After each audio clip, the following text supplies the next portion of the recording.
Hi, this is my channel SST zone DAV। यहाँ हम class 8 social science कर रहे हैं। यहाँ हम DAV बुक के चैप्टर 14 द नेशनलिस्ट मूवमेंट को करने वाले हैं। ये चैप्टर थोड़ा लेंदी है, इसलिए इसको हम 2-3 पार्ट्स में कंप्लीट करेंगे। तो चलिए समझते हैं इस चैप्टर में हम क्या करने वाले हैं। इस चैप्टर में हम करने वाले हैं फर्स्ट मूवमेंट, यानी कि इंडियन नेशनल कांग्रेस का फॉर्मेशन हम समझने वाले हैं। ठीक है, उसके बाद हम करने वाले हैं पार्टीशन बंगाल का, और उसके बाद हम स्वदेशी मूवमेंट करने वाले हैं। बंगाल वाला पार्टीशन और स्वदेशी मूवमेंट करने वाले हैं। चलिए चैप्टर को हम समझते हैं आगे क्या करने वाले हैं। सबसे पहले चैप्टर का इंट्रोडक्शन है। चैप्टर में आप ये देखिए नाम क्या है, द नेशनलिस्ट मूवमेंट। पहले हम समझते हैं नेशनलिस्ट मूवमेंट क्या है। इंडिया पहले ब्रिटिश के कंट्रोल था, ठीक है।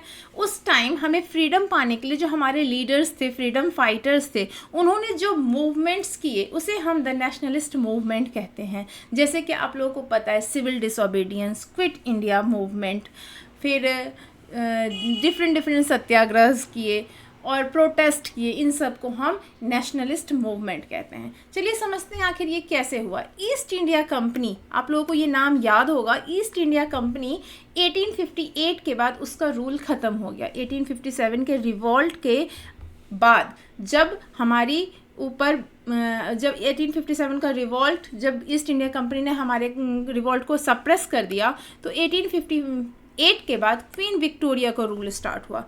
क्वीन विक्टोरिया कौन है? इंग्लैंड की, ब्रिटेन की क्वीन है। इसका मतलब था ब्रिटिश गवर्नमेंट डायरेक्टली पावर में आ गया। अब हमारे कंट्री पे जो गवर्नेंस चल रहा है वो किसका चल रहा है? ब्रिटिश गवर्नमेंट का चल रहा है, और जो भी पॉलिसी मेकिंग है वो भी ब्रिटिश गवर्नमेंट की है। बट इसमें प्रॉब्लम क्या था? इंडियंस हैड नो से, इंडिया को कुछ भी कहने का या इंडिया से कुछ भी पूछा जाने नहीं था। यानी भी जो भी रूल्स, जो भी पॉलिसीज़ बन रही थी इंडिया के लिए, उसमें इंडिया के फेवर में पॉलिसीज़ नहीं बनती थी और इंडियन से कुछ भी पूछा नहीं जाता था, इंडियन से कुछ भी कहने का हक नहीं था। इसका रिजल्ट क्या आया? दिस लेड टू रीसेंटमेंट, लोगों के अंदर नाराज़गी आई, रिबेलियंस, लोग उसके अगेंस्ट होते गए, और फाइनली जो इंडियन नेशनल मूवमेंट्स जो है वो आना स्टार्ट हो गया। यानी इस तरीके के मूवमेंट्स आए। तो इनके सप्रेस करने वाले जो पॉलिसीज़ थी उस वजह से इंडियंस जो थे इनके अगेंस्ट होते चले गए। इसका रिजल्ट हुआ many political associations were formed. Political associations वो होते हैं जब कुछ लोग इकट्ठा होके गवर्नमेंट के अगेंस्ट अपने आप को इकट्ठा करते हैं, और इंडिया के जहाँ पे ये एसोसिएशन बन रहा है तो इंडियंस को वो रिप्रेजेंट करते हैं, इंडियंस की प्रॉब्लम्स को कन्फिगर करते हैं, बताते हैं। तो पॉलिटिकल एसोसिएशन का मतलब वो जैसे पूना सभा है, इंडियन नेशनल कांग्रेस है, इन सब को हम पॉलिटिकल एसोसिएशन कहेंगे। जैसे मान लीजिए आपके जहाँ आप रहते हैं वहाँ पे कुछ बच्चों ने मिल के गेम्स के लिए एक एसोसिएशन बनाया, जिसमें उन्हें जो गेम खेलना है उसके इक्विपमेंट लाने की बातें होंगी, कितना पैसा लगेगा, क्या लगेगा, तो वो बच्चों को क्या हो गया? स्पोर्ट्स एसोसिएशन हो गया। तो ऐसे ही गवर्नमेंट के अगेंस्ट या गवर्नमेंट के से बात करने के लिए जो एसोसिएशन बनाया जाएगा तो वो पॉलिटिकल एसोसिएशन हो गया। ठीक है, ये एसोसिएशंस डिफरेंट रीजन में लिमिटेड हुआ करते थे। यानी अभी ये इंडिया में स्टार्टिंग में बहुत ज़्यादा नहीं था। रीजन्स जो जैसे बॉम्बे का रीजन हो गया, कलकत्ता के रीजन्स हो गया, इन रीजन्स में इन एसोसिएशन को बनाया गया। इसका एक एग्जाम्पल दिया है इंडियन एसोसिएशन इन कलकत्ता, जो 1876 में बना था। सुरेंद्रनाथ बनर्जी ने बनाया था। ये 1 मार्क का क्वेश्चन होगा, आपको ध्यान रखना है। ठीक है, तो एक एसोसिएशन का नाम यहाँ दिया है। इसी तरीके से एसोसिएशंस बनने लगे। तो आपको समझ में आया कि इंडियन नेशनलिस्ट मूवमेंट क्या है। जब इनके रूल से पीपल सेटिस्फाई नहीं थे तो इस तरीके के पॉलिटिकल एसोसिएशंस बने, और इस पॉलिटिकल एसोसिएशन के अंदर यूनिटी आई, इंडिया के अंदर लोगों के अंदर नेशनलिज्म की फीलिंग आई, और फिर धीरे धीरे रिवॉल्ट हुआ और हमें फ्रीडम मिला। चलो हम सबसे पहले समझते हैं कि formation of Indian national Congress कैसे हुआ। कब फाउंड हुआ था बताओ आप? दिसंबर 1885 में ये फाउंड हुआ। डेट है बहुत इंपॉर्टेंट, दिसंबर 1885। इसको फाउंडर कौन था? A.O. ह्यूम। ये एक ब्रिटिशर थे। 72 इंडियन डेलीगेट्स, इंडिया के जो एजुकेटेड इंडियंस लोग थे उन लोगों ने मिल के इंडियन नेशनल कांग्रेस को बनाया। ठीक है, इसका फर्स्ट सेशन बॉम्बे में हुआ था और इसके प्रेसिडेंट हैं WC बनर्जी। अभी इसको इन शॉर्ट समझते हैं कि इसको कब बनाया गया। 1885 में बनाया गया, ए ह्यूम ने बनाया था। इसको फर्स्ट टाइम प्रिसाइड किया था WC बनर्जी में, और फर्स्ट टाइम जो इसका सेशन हुआ था, यानी ये हर साल एक जगह इकट्ठा होकर अपना सेशन करते थे जहाँ डिस्कशन हुआ करता। तो फर्स्ट सेशन का प्लेस क्या है, बॉम्बे। Okay, 72 educated. जब स्टार्टिंग में जब इंडियन नेशनल कांग्रेस बनी तो जो एजुकेटेड इंडियंस थे वही इसके मेंबर हुआ करते थे। INC gradually became the backbone of national movement. INC Indian national Congress को ही कहते हैं और ये नेशनल मूवमेंट का बैकबोन बना, यानी ये बहुत बड़ा एसोसिएशन था और इससे बहुत ज़्यादा स्ट्रेंथ मिलती थी इंडिया को, यूनिटी थी, एक दूसरे को मैसेज पहुंचाना आसान होता था। अर्ली फेज़ में जो इसको डोमिनेटेड लीडर थे वो मॉडरेट थे। अभी मॉडरेट वर्ड आपके लिए बहुत ही नया है, इसको हम आपको आगे समझाते हैं व्हाट इज़ मॉडरेट्स। पहले लेकिन एक आपको नाम जान लेना है कि इनके अर्ली फेज़ में जो लीडर्स थे उनको हम क्या कहते हैं, मॉडरेट्स कहते हैं। अभी चैप्टर में मैं बताऊंगी कि मॉडरेट्स क्या थे। पहले हम इनके डिमांड्स देखते हैं, मॉडरेट्स के डिमांड क्या थे। अब इन्होंने इंडियन नेशनल कांग्रेस फॉर्म कर लिया, इन लीडर्स को हमने कहा मॉडरेट लीडर्स। ठीक है, इनके डिमांड्स क्या हैं, establish representative institution across the India, इन्हें चाहिए अपना रिप्रेजेंटेटिव इंस्टीट्यूशन पूरे इंडिया में। क्रिएट प्रोविंशियल लेजिस्लेटिव काउंसिल, यानी जो प्रोविंसेस थे ब्रिटिशर्स की, इन्होंने प्रोविंसेस जो हम लोगों से हथियाए हुए जगह थी उसको इन प्रोविंसेस कहा जाता है। इन प्रोविंसेस में इन्हें अपना लेजिस्लेटिव काउंसिल चाहिए, यानी कि इनको वहाँ पे इलेक्शन लड़के अपना रिप्रेजेंटेशन देना है उस जगह पे। तो जो मॉडरेट लीडर्स हैं वो चाहते हैं कि हमारा रिप्रेजेंटेशन हो, सिर्फ ब्रिटिशर्स का रिप्रेजेंटेशन ना हो। ये चाहते हैं recruit Indians to higher administrative post, Indians को हायर एडमिनिस्ट्रेटिव पोस्ट मिले। Hold civil service examination India, और इंडिया में सिविल सर्विस एग्जामिनेशंस भी करवाया जाए। हायर एडमिनिस्ट्रेटिव पोस्ट कैसे मिलेगा, through the civil service examination, जैसे IAS, IFS, IRS जो भी हायर पोस्ट हैं वो इंडियंस को दिया ही नहीं जाता था। क्यों नहीं दिया जाता था, क्योंकि ये सिविल सर्विस एग्जामिनेशन इंडिया में होता ही नहीं था। तो वो चाहते थे कि इंडिया में हो और हाईएस्ट पोस्ट भी इंडिया को मिले। ठीक है, promote Indian industry and handicraft, Indian industry और हैंडीक्राफ्ट को प्रमोट किया जाए। Stop drain of wealth to Britain, Britain में पैसा भेजना, यानी ड्रेन ऑफ वेल्थ का मतलब इंडिया से पैसा जो है ब्रिटेन को भेजा जा रहा था, इससे क्या होगा, इंडिया जो है गरीब होता जा रहा था। तो ये इन चीज़ों को बंद किए। And exploitation of Indian resources and people, और इंडियन रिसोर्सेज और पीपल का एक्सप्लॉयटेशन होना भी बंद किया जाए। ये सारे डिमांड्स जो हैं हमारे मॉडरेट्स के भी थे और साथ में हम इसे इंडियन नेशनल कांग्रेस के डिमांड भी कह सकते हैं। अब हम समझते हैं कि आखिर मॉडरेट्स क्या थे और रेडिकल्स क्या थे। मॉडरेट्स के नाम देखिए, दादा भाई, SN बनर्जी, बदरुद्दीन तैयब जी, फिरोज शाह। ठीक है, ये नेम्स हैं हमारे पास, गोपाल कृष्ण गोखले, दादा भाई नौरोजी, सुरेंद्र नाथ बनर्जी, फिरोज शाह मेहता, महादेव गोविंद रानाडे, बदरुद्दीन तैयब जी। ये मॉडरेट्स थे जो स्टार्टिंग में इनिशियल स्टेज में कांग्रेस के मेंबर हुआ करते थे। इनका तरीका ब्रिटिश के सामने प्रेयर पिटीशन डाल के अपनी बातों को मनवाना था। ये चाहते थे कि रिक्वेस्ट करके ये हमें धीरे धीरे अपने गवर्नेंस में थोड़ा पार्ट दे, अपने एडमिनिस्ट्रेशन में थोड़ा पार्ट दे और इंडिया को हम सही पोजीशन में ले आएँ। इंडियंस जो इतना परेशान है, जिनका एक्सप्लोटेशन हो रहा है, अगर हम उन जगहों पे होंगे तो इंडियंस का एक्सप्लोटेशन नहीं होगा। तो ये सॉफ्ट तरीके से ब्रिटिश गवर्नमेंट के को हैंडल करना चाहते थे। उसके अगेंस्ट जो रेडिकल थे, इनका नेचर बहुत ही डिफरेंट था।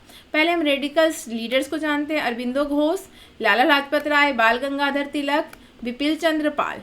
इन तीनों के नाम देखिए, लाला लाजपत राय में लाल, बाल गंगाधर तिलक में बाल और बिपिन चंद्र पाल में पाल। ठीक है, इन तीनों को मिला के लाल बाल पाल जाना जाता। तो रेडिकल लीडर्स के नेम याद करने आपके लिए बहुत आसान है, लाला लाजपत राय, बाल गंगाधर तिलक, बिपिन चंद्र पाल, लाल बाल पाल और एक अरविंदो घोष। मॉडरेट्स को आपको एटलीस्ट 4 और 5 नेम तो आपको याद रखने होंगे। आप मुझे कमेंट में मॉडरेट्स लीडर्स के नेम लिख के बताइए, एटलीस्ट 4। ओके, तो हुआ ये था कि जब ये मॉडरेट्स वाले अपनी मांगों को आराम से ब्रिटिशर्स के पास पहुंचा रहे थे, उस बीच में क्या हुआ, जो कंडीशन थी इंडिया की वो बहुत अच्छी नहीं थी। प्लेग और फमीन जो था उससे काफ़ी इंडियंस मारे गए। इकोनॉमिक कंडीशन बहुत ही इंडिया की ख़राब हो गई। ब्रिटिशर्स की पॉलिसी इंडियंस के फेवर में नहीं थी। ये सारी प्रॉब्लम्स चल रही थी। प्लेग मतलब एक बीमारी है, डिजीज़ है जो चूहों से फैलता है। फमीन यानी कि खाने पीने की जो है बहुत ही शॉर्टेज हो जाना, यानी कि जो एग्रीकल्चर लैंड है उसमें सूखा पड़ जाना, और ऊपर से जो भी होता था प्रोडक्शन उसको ये तो भेज क्या देते थे, ब्रिटेन भेज देते थे। तो इंडियंस के पास तो कुछ वैसे भी नहीं बच पा रहा था। ऐसी सिचुएशन थी कि लोग भूखे मर रहे थे। फेमिन का मतलब ऐसा होता है। तो ऐसी सिचुएशंस में जो मॉडरेट्स लीडर्स के अगेंस्ट जो रेडिकल लीडर्स थे वो सोसाइटी में आ गए। जो मॉडरेट्स लीडर थे उनके पॉलिसीज़ काम नहीं कर रहे थे। अब रेडिकल लीडर्स को लगा कि ऐसे थोड़ी चलेगा, इसके लिए तो हमें क्या करना होगा, एक्शन करना होगा, हमें मास मूवमेंट्स करने होंगे जिससे ये हमारी बात सुने। तो ये दोनों के दोनों एक दूसरे के ऑपोजिट हैं। चलिए इनको और अच्छे से हम समझते हैं। मॉडरेट्स जो थे वो क्या करते थे, प्रेयर, पिटीशन, प्रोटेस्ट, यानी वो उनसे विनती करेंगे प्लीज़ हमारी बात मान लो, पिटीशंस देंगे, लेटर लिख के देंगे और प्रोटेस्ट करेंगे, वो भी पीसफुली। और जो इसके अगेंस्ट है हमारे रेडिकल, वो चाहते हैं, वो बोलते थे हमें पिटीशन में कोई बिलीव नहीं, हम लेटर लिख के देंगे, उससे क्या होगा, उनको तो हमारे लेटर से क्या मतलब है, बिलीव इन एक्शन, उन्हें एक्शन चाहिए था, नॉट अपील, उन्हें अपील नहीं एक्शन चाहिए। ठीक है, वो प्रोटेस्ट, हड़ताल और स्लोगन में बिलीव करते थे। वो प्रोटेस्ट करते थे, हड़ताल करते थे यानी हम उनका काम नहीं करेंगे, और स्लोगन्स यानी कि काफ़ी नारेबाजी करना। प्रमोटेड इंडियन कल्चर और नेशनलिज्म, वो नेशनलिज्म को प्रमोट करते थे और इंडियन कल्चर को प्रमोट करते थे। ठीक है, मॉडरेट और रेडिकल में एक सिंपल डिफरेंस जो हमको देखने को मिल रहा है, वो क्या मिल रहा है कि मॉडरेट को ब्रिटिश जस्टिस में विश्वास था। उन्हें लगता था कि ब्रिटिश जस्टिस हमारी बातों को सुनेगी, हमारी मांगों को सुनेगी और हमारे अकॉर्डिंग, हमारे हिसाब से काम करेगी। बट रेडिकल्स को ऐसा नहीं लगता था। वो डायरेक्ट एक्शन चाहती थी और मास मूवमेंट चाहती थी। ये चाहती थी कि लोग इकट्ठा हों और इनके अगेंस्ट हो जाएं, ऐसा चाहती थी। तो इन दोनों के बीच में बहुत ज़्यादा डिफरेंस था।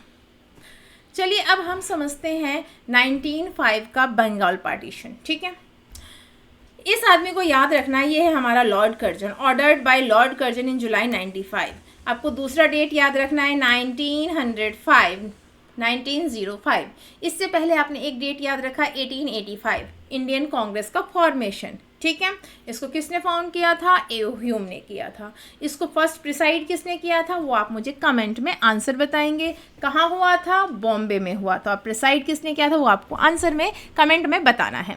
चलिए, लॉर्ड कर्जन ने ऑर्डर दिया था बंगाल को 2 भागों में बांटने के लिए। ये देखिए बंगाल, ये ईस्टर्न बंगाल जो अभी हमारे बांग्लादेश में जाता है, और ये हमारा वेस्ट बंगाल है।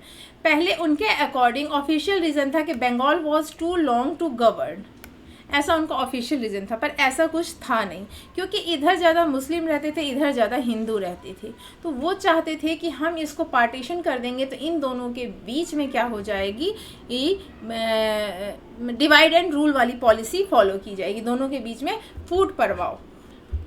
तो रियल रीज़न था divide and rule policy. Hindu Muslim की यूनिटी को इन्होंने ब्रेक किया, इनका एम यही था, और नेशनलिज्म को कमज़ोर करना। नेशनलिज्म को थोड़ा हम समझते हैं। इंडिया इतनी बड़ी कंट्री है, इतने सारे डिफरेंट लैंग्वेजेस हैं, इतने सारे डिफरेंट कल्चर्स हैं, तो इन सबको जो एक चीज़ जो एक तरीके का बनाती है वो है कि सारे के सारे इंडिया के मेंबर है, मतलब इंडिया के सिटीज़न हैं, इंडियन सिटीज़न हैं। यानी कोई हिंदू है, कोई मुस्लिम है, कोई क्रिश्चियन है, कोई तमिलनाडु से है, कोई जम्मू कश्मीर से है, सबके कल्चर डिफरेंट हैं। तो इन सब में कॉमन चीज़ क्या है, सभी के सभी इंडिया से हैं, सभी के सभी इंडियन हैं। ये वाली जो एक फीलिंग सबके अंदर है उसे हम नेशनलिज्म कहते हैं। ठीक है, तो लॉर्ड कर्जन ने क्यों दिया था ऑर्डर, क्योंकि उनके हिसाब से ऑफिशियल कि ये बहुत बड़ा है, हम इसको गवर्न नहीं कर पाते, बट रियल रीज़न था कि ये डिवाइड एंड रूल पॉलिसी को फॉलो कर रहे हैं। अब लोगों का रिएक्शन कैसा था, strong protest all over the India, day observed as day of mourning. Day of mourning का मतलब है शोक का दिन मनाया, सभी ने इसको सैड डे डिक्लेयर किया। ठीक है, बिगिनिंग ऑफ स्वदेशी मूवमेंट, स्वदेशी मूवमेंट इसके बाद ही स्टार्ट हुई। National school and colleges started. India में अभी तक जो ब्रिटिश गवर्नमेंट के स्कूल कॉलेजेस थे ज़्यादा, अब नेशनल स्कूल और कॉलेजेस स्टार्ट किए गए। उनके स्कूल कॉलेजेस को डिनाई किया गया, मना किया गया। स्टूडेंट एक्टिवली ज्वाइन प्रोटेस्ट, अब स्टूडेंट ने भी इस प्रोटेस्ट में अपना सॉरी, ये रहा ना। अब स्टूडेंट्स ने भी इस प्रोटेस्ट में अपना एक्टिवली पार्ट लिया, वुमेन ने भी पार्ट लिया, women participation and procession and picketing, ठीक है, वुमेन ने भी इसमें पार्ट लिया। अभी एक बहुत इंपॉर्टेंट स्लोगन है, Swaraj is my birth right and I shall have it. ये नाम आपको याद रखना है, बाल गंगाधर तिलक। ये स्लोगन किसने दिया था? बाल गंगाधर तिलक ने। इनके हिसाब से स्वराज हमारा एक जन्म से हमें मिलने वाला राइट है और हमें इसको लेकर ही रहना है। स्वराज का लिटरल मीनिंग होता है सेल्फ रूल। अभी 1905 के बंगाल के पार्टीशन के बाद से इंडिया में एक नई चीज़ गूंजेगी, वर्ड स्वराज यानी self rule, freedom from the British control. British control से हमें फ्रीडम चाहिए, हमें सेल्फ रूल चाहिए। अभी रेडिकल्स ने इस बीच में क्या किया? उन्होंने स्वदेशी गुड्स के लिए लोगों का प्यार बढ़ाने के लिए लोगों को इनकरेज किया। जो रेडिकल्स ग्रुप था कांग्रेस के अंदर, उन्होंने लोगों को इनकरेज किया कि आप स्वदेशी गुड्स का इस्तेमाल करो, स्वदेशी चीज़ों का इस्तेमाल करो, ब्रिटिशर्स या बाहर से आए हुए चीज़ों का हमें यूज़ नहीं करना है। पार्टिसिपेशन इन मास रैलीज, बड़े बड़े रैलीज में सब कोई पार्ट करे। Boycott foreign goods, foreign goods का बाइकआउट किया जाए, यानी उनको जला दिया जाए, उनको फेंक दिया जाए, ऐसे किया जाए। Boycott of government services, government service का बाइकआउट करे, स्कूल का बाइकआउट करे और कॉलेजेस करें। इसका मतलब है कि हम उनके गवर्नेंस को बाइकआउट कर रहे हैं। Surrender of British titles, British titles यानी सर या नाइट जैसी जो टाइटल्स दी जाती थी उनको सरेंडर कर दिया जाए। यानी ना ही हमें आप एक्सप्लॉइट करो, ब्रिटिशर से कहा गया, ना ही आप हमें ज़्यादा ऑनर प्रोवाइड करो, हमें आपका ऑनर भी नहीं चाहिए। तो ब्रिटिश टाइटल्स को भी वापस कर दिया गया। नाइट का टाइटल जो है रविन्द्रनाथ टैगोर को मिला हुआ था, इन सबको वापस किया गया। इससे गवर्नमेंट को ये बताया है कि हमें आपकी ज़रूरत नहीं है, हमें सेल्फ रूल करना है। स्वदेशी मूवमेंट 1905 के बाद शुरू हुआ, ठीक है। बंगाल पार्टीशन कब हुआ था? 1905 में। उसके बाद ही स्वदेशी मूवमेंट स्प्रेड हुआ। कहाँ कहाँ स्प्रेड हुआ? महाराष्ट्र और पंजाब में हुआ। British government try to suppress the movement, British government क्या चाहती थी? इसको सप्रेस करना। दादा भाई नौरोजी ने इसको प्रिसाइड किया। एक क्वेश्चन और आ गया आपके पास कि दादा भाई ये स्वदेशी मूवमेंट को किसने प्रिसाइड किया? दादा भाई नौरोजी ने किया। और उन्होंने एक क्लियर डिमांड रखी थी। इसमें क्लियर डिमांड क्या था? स्वराज वॉज मेड, यानी सेल्फ गवर्नमेंट हमें चाहिए, ठीक है। इस चैप्टर में हमारे पास इतना ही है। नेक्स्ट चैप्टर में हम फॉर्मेशन ऑफ मुस्लिम लीग और उसके आगे की चीज़ों को हम करने वाले हैं चैप्टर, ठीक है। अभी आप मेरे चैनल को लाइक और सब्सक्राइब ज़रूर करें। Thank you.